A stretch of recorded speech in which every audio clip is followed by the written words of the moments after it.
turn out. Is me dying for you. Yeah, to follow your will. What kind of question is that? What do you have plans of doing with the property is what I'm asking, because I did spend a little bit of time over here to be able to dedicate it over to James Robert and the military branches, and of course his will was to keep it in the family and don't never sell it. You got it. So are you still going to abide by those rules? That's what he wants. Yep. So until he tells me different, that's what's going to happen. I don't mean to be an ass about it, but the man was on his deathbed when he said it. I think he's going to get it. Well, since the animosity, Nicholas, is as thick as it is around here, and to this day I still don't know why, other than because of my religious belief, and because I put out so much material that I didn't get no support from in this area. I don't think that's it at all. Well, what do you think it is, Nicholas? I think You think it's an old vendetta pertaining to my grandfather or my great grandfather towards what went on? nope. You think it's got to do with my dad? Nope. You think it's just the type of people that live around here? Nope. Well, what is it then? What do you think? Almost. I almost think that. So, won't you just take a whole bunch of ungrateful white Americans and stick them down here and decide on your bottom and tell them they're not important? And see how many you can make mad? And then, as soon as they think they can be important, no matter what the problem is, So you think they're jealous of me? no, I think they're stupid. I think the word I'm looking for has got a terminology to do with Entrepreneurship? No. Nicholas, if they... Listen, if they- will you let me talk? This is how conversation works, right? You ask a question, here's an answer.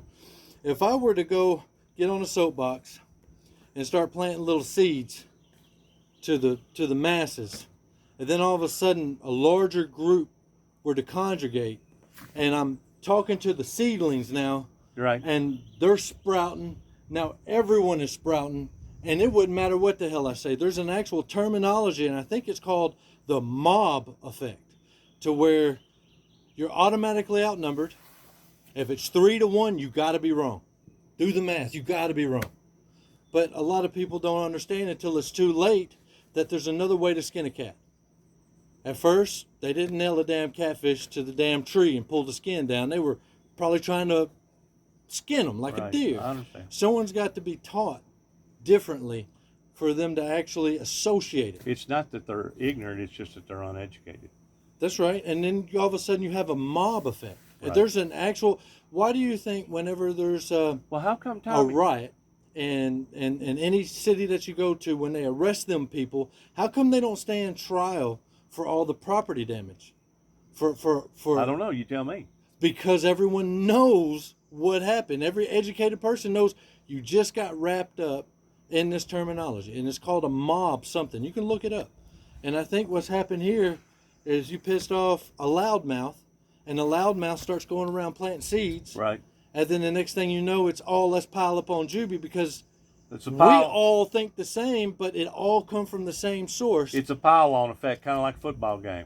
And the all whole pile time, on. and the whole time, nobody is actually asking the right question, and that is, where'd you get your reference from? But Who started But this? how come I didn't get no support, Nicholas, from people that's supposed to be more educated than me up there in Dresden, pertaining to Tommy Moore and various law enforcement officials? Same thing. Um, Same thing. they're supposed to be able to read the Bible and interpret the same way I do. No. It's actually the same freaking thing. Same type of mentality. No. Here, let me make really good sense out of this for you. All right. Let's say 20 people hate Juby. No, let's say 3 people hate Juby. What's easier, lock up Juby or lock up the 3 people? Lock up Juby. Need more said? Algebra. Well, looking at it from a business perspective, as being an entrepreneur, you would have thought these people would have got in behind this ministry, and it could have unfolded and growed. You know how powerful Joe Osteen is right now?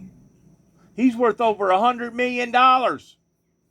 There's other ministries out there, Nicholas, that will exceed his wealth. They've got 2 or 3 freaking jets and everything else. They're doing great wonders for the poor and for the hungry, and they're spreading the gospel. But I'm just saying, from an entrepreneur side, they still wasn't willing to get in behind me and support a ministry that supported wide world peace. Tell me something.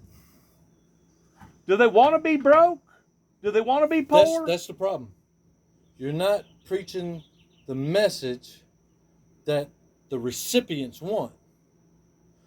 When you start talking about Osteen, you start talking about his nickname, it all comes clear who his audience is. Bunch of rich people down there in Houston. Bunch of He's called the typhoons. He's called the smiling preacher, or the smiling Probably over half of the people in there is oil typhoons. So but you're not listening to me. It ain't about wealth. It's about the message. People don't want to hear doom and gloom. They want to hear good things. He's an ear tickler. If you want to call it that, fine. Because what he's doing is preaching, and he has told Oprah Winfrey this. All I'm doing is giving the message that they want. That's all he's doing. He's a fucking actor. Well, shouldn't he be giving the message that God wants him? No, I just said he was an actor. That God wants him to give to the audience? The audience shouldn't be in control. Tell me God something. should be in control of that preacher. Tell me something. Right? Am I right or something. wrong? If he's a God-called preacher. Are you going to listen? You're just going to repeat yourself. All right, so let's say your nickname is the Smiling Preacher. Would you like that? You know, it's always good to have humor. Yeah, but is that what you really want to be associated with? I wouldn't want to be branded that way, no. But he does. What's that say about his character? He is the smiling pastor. He actually will tell you that it's human nature to sin. And it is. And then you need to ask for forgiveness, and that's Jesus' message. So does that mean continue to do it like you're in a reprobate mind? Almost. Because you're giving them fucking dessert, and you're not giving them any meat. You're giving them what they want. And he's being successful doing it. But if he's and a God-called minister... Hey, look. Wasn't his father a minister? Dad, if Jesus was here, would he have a Boeing 747 jet? Now, I understand he's not supposed to be the Antichrist. Who? But Jesus? Joe Osteen. But, you know, Antichrist doesn't mean devil with horns. It means other than Christ. Look up the Latin word. It says other than Christ. Right. Not that he's the devil. And there's 150 different religions in India alone. But he associates himself as the smiling pastor because it's working. Well, you do know that there's a difference between a pastor that holds people's hands during funerals and goes to weddings and goes to hospitals and all this other stuff. There's a difference between an evangelist and a pastor. You do know that, right? Sure. But tell me, is Joe Osteen not commercialized now? Is he not a brand? Sure he is. Sure he is. I can let you listen to a rap song. Do you think Joe Osteen agreed to be on a rap song? Absolutely he did. How else would he fucking be there? Nicholas, whenever I was down in Atlanta, I went to churches that sung church hymns in rap. That's right. Because that was their appetite. Well, that's again my point. Is you're not preaching to your audience. You're preaching to yourself. And I've told you this for how many years? And I told you that fuck it, you don't want to go to your audience. Go to Twitter. Right. Well, you told me to go to podcast. And how long ago was this? About 4 years ago. No, sir. Yes, it was. No, sir. You told me to go to podcast. I told Nicholas, you I can't get podcast out here on live feed, on basically satellite. So they're bringing in this other stuff out here. So you record it. You record it, and then you take it somewhere where you can do it. Well, they're bringing in broadband, so eventually I will be able to open up my own podcast. But now... And not have to worry about being disrupted. But now... Will I? Oh yeah. Oh yeah. You're being disrupted Oh yeah. on charter? I bet you money. I bet you money. No. You gonna let me finish?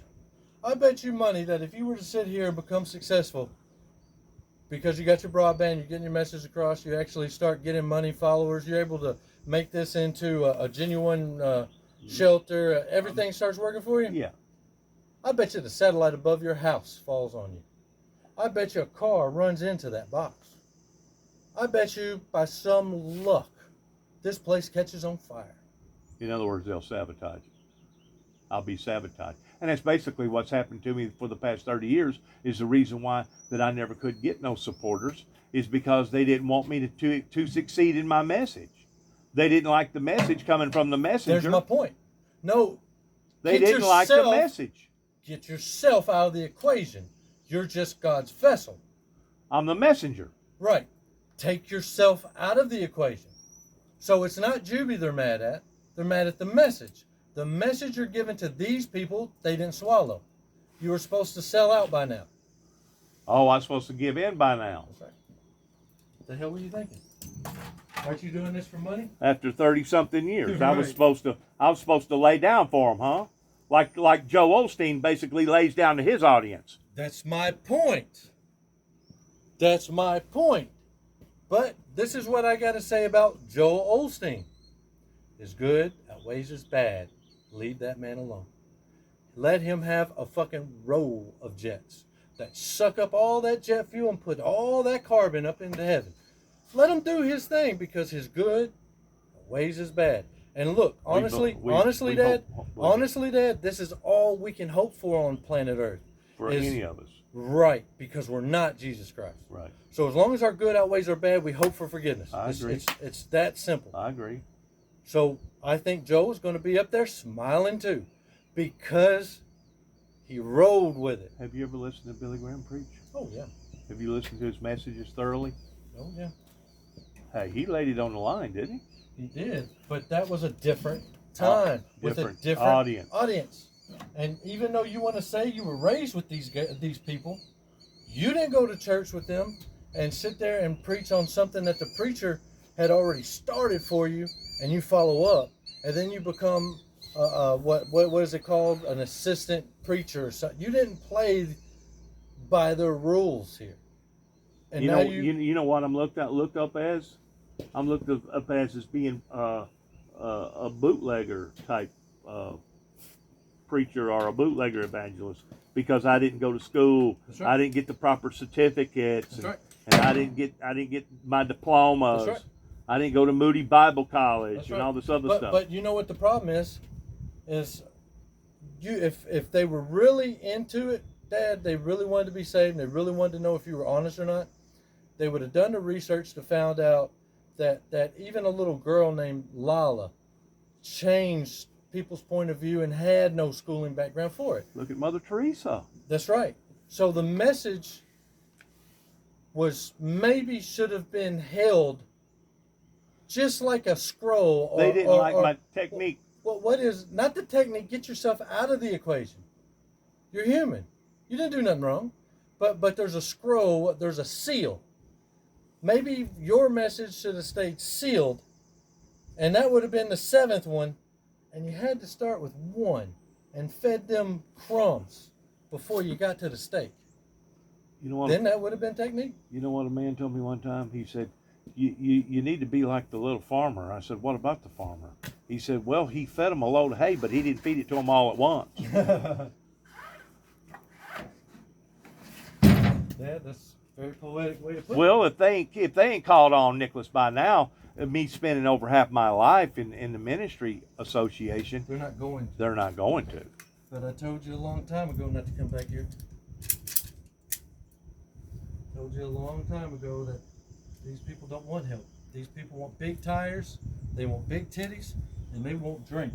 They want a little bit of smoke.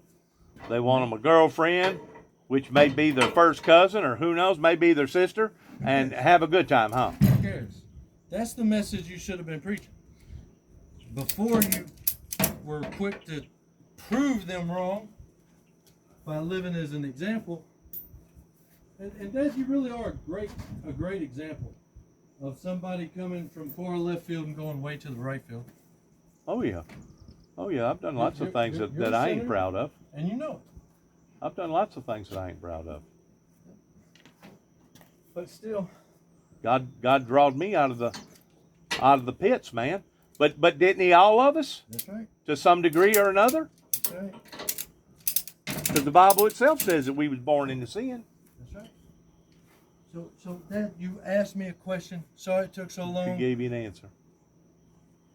You didn't have to not give the message, but maybe you should have built them up like an Osteen would have. Like a salesman. That's right. Like a salesman. That's right. And I bet you anything, as stupid as it may sound. Well, that goes back to my technique, though. That's right. You could have used a technique. But honestly, when it's said and done, and you're being judged, you didn't use any snake oil. That's right. Well, the what reason why I want to talk to you about, Nicholas, was my funeral. I don't want a conventional funeral. I want to be cremated.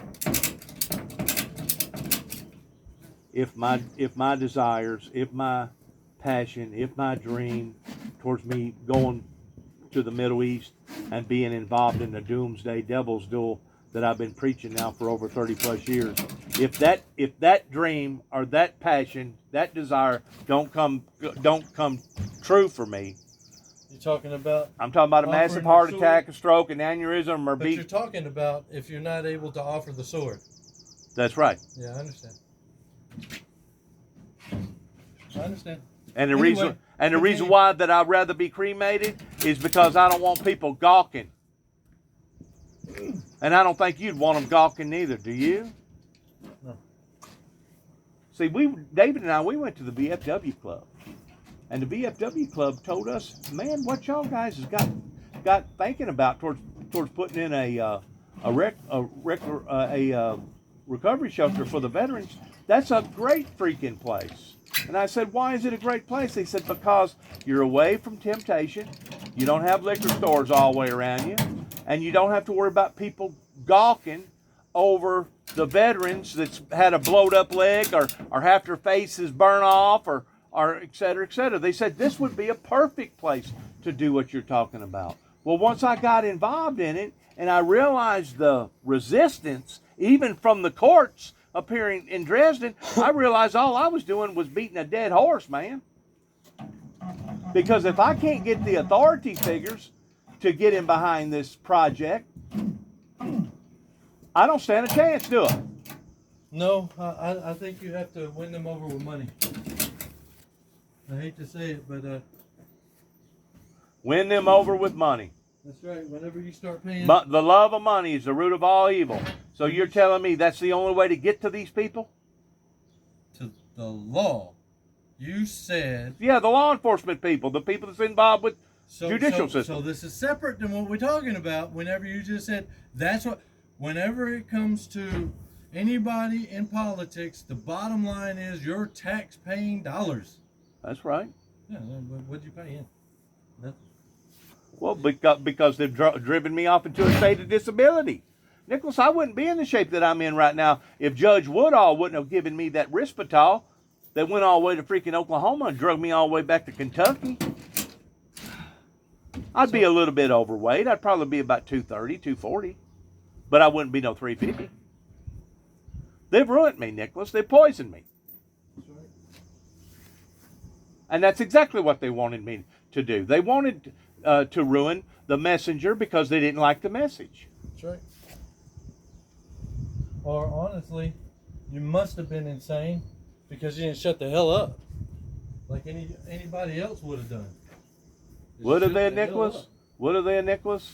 You know, we tend to wonder how come people's willing to walk.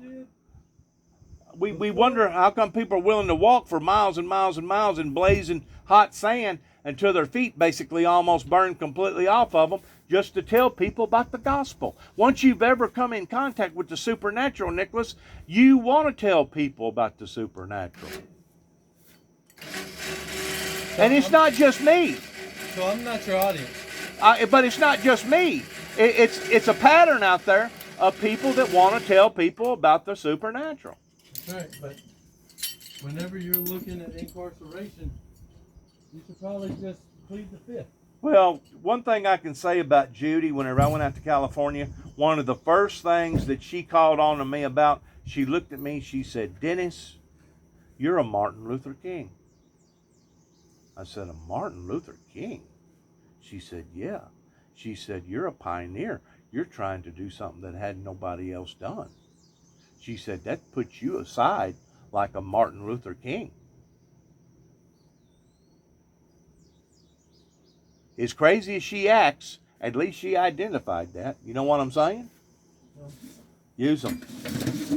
Use them. Their dads or David's or somebody's. I don't know whose it was.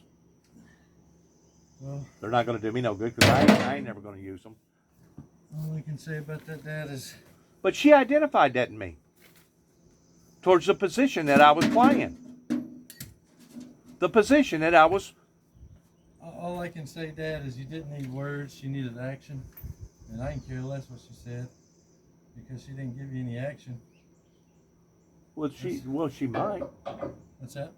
She may. I mean, they come into that settlement of about $400,000, and they're going to come out with about $60,000 apiece. She told me that she would help in the ministry one day, and this may be her opportunity. I'm going to see what kind of colors her personality is made out of. So tell me what's in it for her. I don't know. All right. So then you're gonna have to convince yourself. Notoriety, maybe. Maybe you better make a plaque for her. Right. If she does come on board that way. Oh no, you better make it that way, or she ain't coming. She's gonna be like everybody else. She's gonna be saying, "I can pay off that house and not have any bills, and then I can put money aside to you for you, Juby, and I can give it to you in increments." You know, it goes back. It goes back to the bottom line, Nicholas. Everybody wants to go to heaven, but don't nobody want to die to get there. You know it. Don't nobody want to die to get there. Sounds like you already know. I do. So what's the point of the conversation if you already knew? Well, the main conversation with me is to let you know, to verify that if they're not going to allow for me to be the sword barrier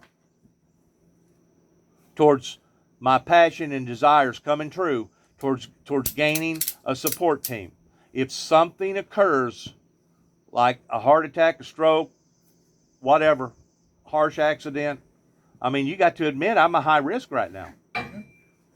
At my age, at my size, I'm a high risk. So if it does, do it simple and quiet and quick.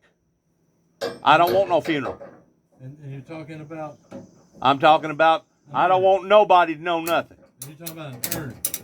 Yeah, I'm talking about an urn. And burying it right down there in Alamo Baptist Church in front of my headstone. Okay. And you got that written down, right? No. Why not?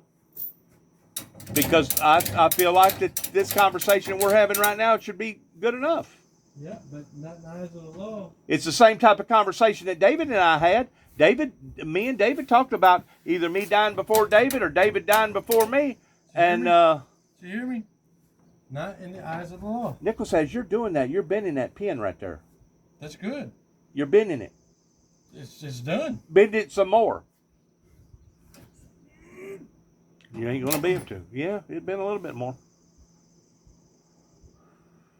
As long as that bitch stays that way. But David and I had this same conversation. Well, Juby, what do you want me to do? And I basically explained to him just like I'm explaining to you. But I also explained to David. I said, David, if you do cut out of here before I do, I said, I'm gonna be PO'd about you, man. Oh, don't feel that way, Juby. Well, how am I supposed to feel, David? You're finally coming around towards seeing the truth. You know how that I was violated and discriminated and demonized and dehumanized. So what you're talking about right now, I don't know nothing about. I'm talking about the conversation that me and your uncle had. Right, I don't know nothing about. I know.